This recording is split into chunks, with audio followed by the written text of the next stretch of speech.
tous et bienvenue à l'édition de la mi-journée sur la télévision Espoir 47. Au sommaire, les ministres de la Sécurité et de la Protection civile et celui de l'administration territoriale ont tenu une conférence de presse ce jeudi. Ceci dans le cadre des différentes mesures prises contre la propagation du coronavirus. D'autres décisions gouvernementales se sont ajoutées aux différentes mesures annoncées, entre autres la diminution des passagers pour le transport en commun. Pendant la saison de pluie, certaines maladies se propagent rapidement. Quelles sont ces maladies et comment les éviter? C'était les grandes articulations de cette édition. Les ministres de la Sécurité et de la Protection civile et celui de l'administration territoriale les plus concernés par la mise en application des mesures prises par le chef de l'État dans le cadre de la lutte contre le Covid-19 ont tenu une conférence de presse ce jeudi. Ceci pour une meilleure explication des mesures prises contre la propagation du virus. Régis Talikpeti, Arsène Bonfon.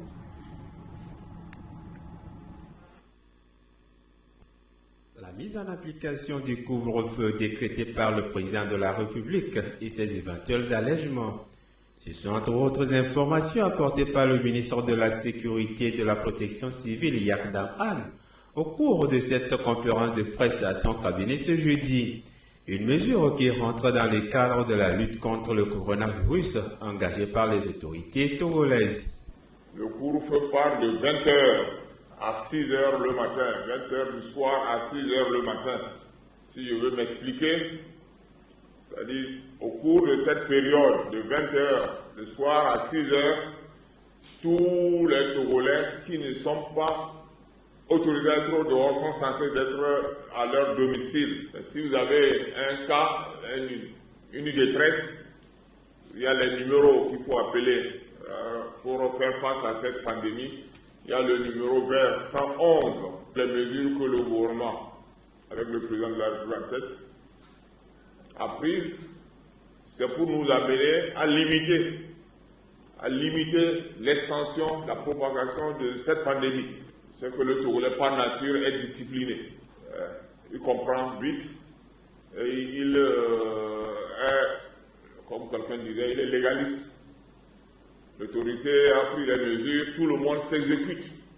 Dans le cas de l'état d'urgence décrété par le président de la République, il sera procédé au nettoyage des marchés 2 fois par semaine à travers le territoire national, selon le ministre de l'administration territoriale, présent également à cette conférence de presse.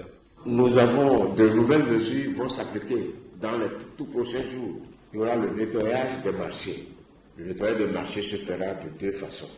D'abord par la NASAP et des privés qui vont nettoyer les marchés avec à grand jet d'eau. Et après le nettoyage et la désinfection, cela se fera 2 jours par semaine. Cela se fera avec la NASAP, avec les sociétés spécialisées, avec les maires, avec les gestionnaires des marchés. La conséquence induite par ces mesures est la réduction des jours de marché. Ceux s'animant 7 sur 7 verront leur nombre ramené à 5, à raison de 3 jours consacrés aux produits alimentaires et 2 jours aux produits non alimentaires.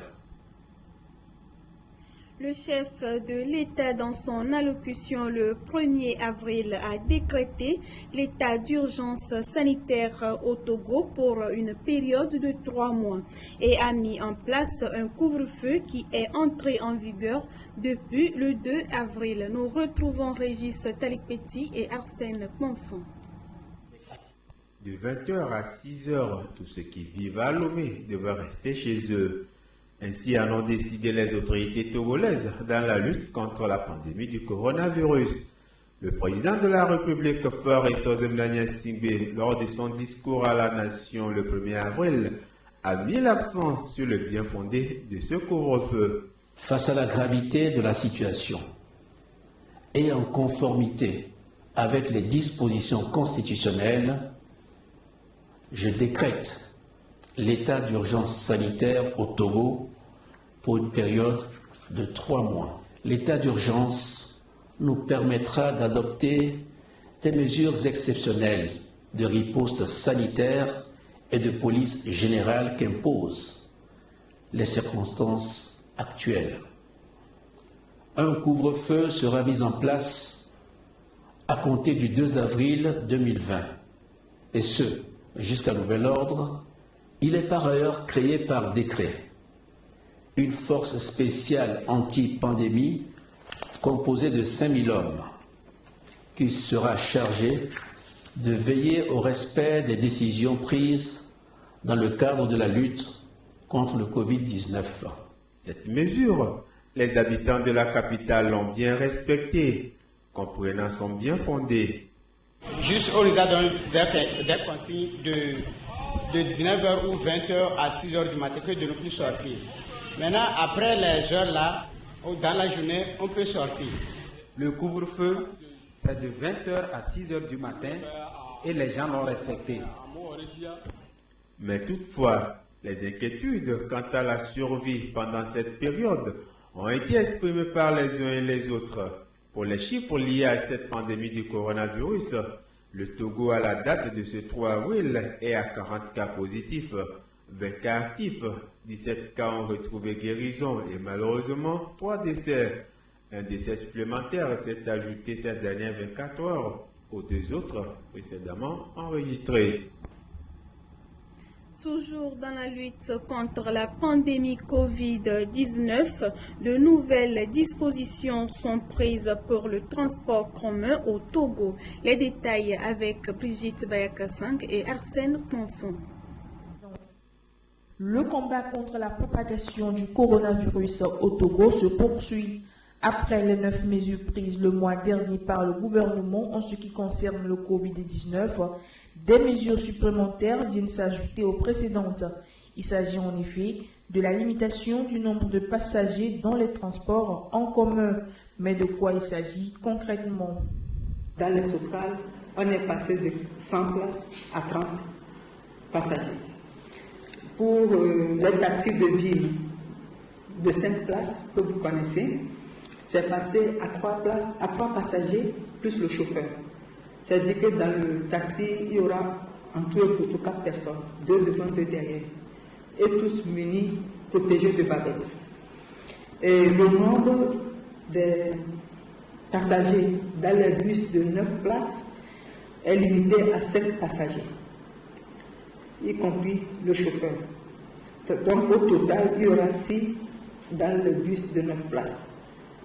La limitation du nombre de passagers des bus de 15 places à 8 passagers, plus le chauffeur, ça fait au total 9 dans le minibus de 15 places. Cette mesure concerne également les tricycles et les scooters qui ont vu le jour dans les années 2000 au Togo. Il est interdit formellement aux tricycles de transporter des passagers. Ils ne transporteront que des marchandises, comme d'ailleurs, je pense que c'est destiné au transport des marchandises, mais il est arrivé que ces tricycles aussi transportent des personnes. Donc, dorénavant, il leur est absolument interdit de transporter des personnes. Les scooters, qui se développent de plus en plus dans notre pays, et notamment dans le Grand Lomé, ne transporteraient qu'un passager à la fois. C'est-à-dire, il y aura le conducteur et un passager. Notons que parmi les mesures barrières prises par l'Organisation mondiale de la santé contre le Covid-19, il est signifié le respect de la distance d'au moins 1 mètre entre les personnes. Le coronavirus apparu en Chine en décembre 2019 a déjà fait des dizaines de milliers de morts à travers le monde. Quelle est la réaction des conducteurs après ces nouvelles mesures prises par les autorités? La bataille contre la pandémie au coronavirus, nous la mènerons et nous le gagnerons ensemble, a dit le président de la République dans son discours du 1er avril 2020 pour accompagner et réussir les nouvelles mesures prises par le chef de la magistrature suprême. Le nombre de passagers à bord des taxis, des minibus et des compagnies de transport de personnes est réduit. Une mesure qui n'est pas sans conséquence sur l'activité des conducteurs. Effectivement, si nous prenons 3 personnes, 2 derrière et une à la cabine, de notre point de vue, ça ne nous avantage pas. Pourquoi? Parce que quitter ici pour Atapamé, de nos jours, il faut payer l'essence jusqu'à 7 000 francs avec un tarif de 2 500 par personne. Maintenant qu'il ne faut remorquer que 3 personnes, ça fait combien? Alors qu'il faut payer le ticket à 1 000 francs chez les syndicalistes et payer 1 000 francs à ceux qui ont chargé le véhicule. Les passagers, par contre, apprécient à sa juste valeur cette mesure sécuritaire contre la propagation du virus. Par ailleurs, les conducteurs voient la mesure de bouclage de certaines villes pour qualifier certaines localités par des voies de contrebande. C'est une bonne initiative. Avec ça, tout le monde craint le virus qui est déjà en place, donc d'essayer à prendre beaucoup de précautions. Il explique cet état de choses par la crise économique qui naît parallèlement avec cette mesure préventive de propagation COVID-19. On est intéressé pour les lois que le gouvernement a appliquées. Mais on va faire comment? On tient des voitures handicapées. Nous aussi, on n'a pas fait aucune économie à la maison pour pouvoir rester à la maison manger. C'est la faim qui nous dérange et nous aussi, on prend les routes raccourcies pour aller à Tapamé. Nous-mêmes, on est gênés. Prévenir vaut mieux que guérir. Le respect donc de ces mesures de prévention est une question vitale et obligatoire. Je vous le disais en titre, les premières pluies ont commencé par tomber, ce qui annonce le début de la saison pluvieuse, une période propice à la propagation de certaines maladies. Quelles sont ces maladies et comment les éviter? Le rhumatisme, l'asthme, l'hépatite médicamenteuse, l'anémie, le paludisme et bien d'autres. Voilà la liste de quelques maladies auxquelles est souvent confrontée la population en saison pluvieuse. Les causes ou les facteurs déclencheurs de ces maladies sont liés à la fraîcheur, aux eaux stagnées dans des maisons et rues et à des infections des eaux. La saison des pluies est une période où il y a plus certaines maladies qui se manifestent chez la population que nous avons recensées au niveau de notre consultation, nos consultations que nous avons faites hebdomadaires. Ces maladies telles que les crises dues à l'appareil respiratoire comme l'asthme bronchial, les rhinites allergiques et d'autres maladies comme des congestions nasales sont fréquentes chez ces patients. Également, nous avons noté qu'au niveau des eaux, dans l'alimentation, les eaux buvables, il y a de contamination. Donc, les patients arrivent avec des infections telles que l'hépatite, due à la contamination des eaux, des maladies parasitaires, telles que les entamoeba histolytiques. Nous avons également remarqué que ces périodes de pluie entraînent une fraîcheur qui, chez certains patients souffrant avec des maladies chroniques telles que le rhumatisme, développent des crises. Ils commencent par sentir les symptômes, les signes du rhumatisme, les douleurs articulaires. En effet, les femmes enceintes et les nouveau-nés sont plus vulnérables à certaines des maladies précitées, notamment le paludisme et l'anémie. En ce qui concerne les femmes enceintes et les nouveau-nés, vu la défense qu'elles ont et les femmes enceintes, ce qu'elles portent dans leur ventre comme fruit, sont plus vulnérables à l'exposition de certaines maladies lors des pluies, telles que le paludisme surtout. le paludisme et la femme enceinte ne font pas bon ménage. Donc le paludisme peut créer des avortements précoces chez la femme enceinte. Donc ça crée beaucoup l'anémie, tout ce que vous savez, chez le nouveau-né aussi. Les nouveau-nés sont vraiment fragiles dans ces périodes de fraîcheur. Pour éviter ces risques de maladie, la population en général et en particulier les femmes enceintes et les parents des nouveau-nés doivent prendre certaines dispositions et des mesures pratiques de prévention. La femme enceinte doit vraiment suivre la CPN et se faire dépister, faire la goutte épaisse, la GE ou le TDR à la consultation prénatale où la sage-femme vraiment va la supplémenter en sulfadocine.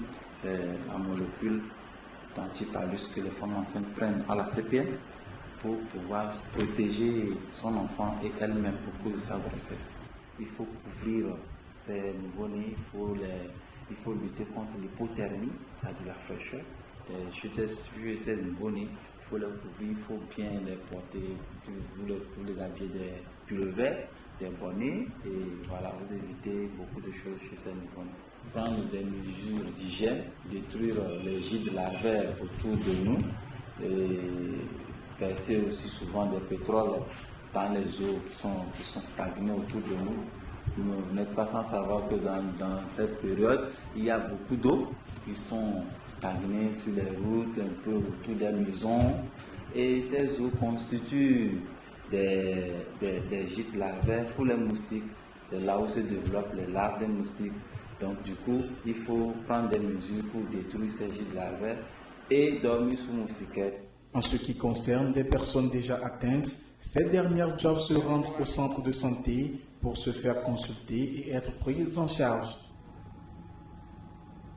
C'est la fin de cette édition et merci de l'avoir suivi.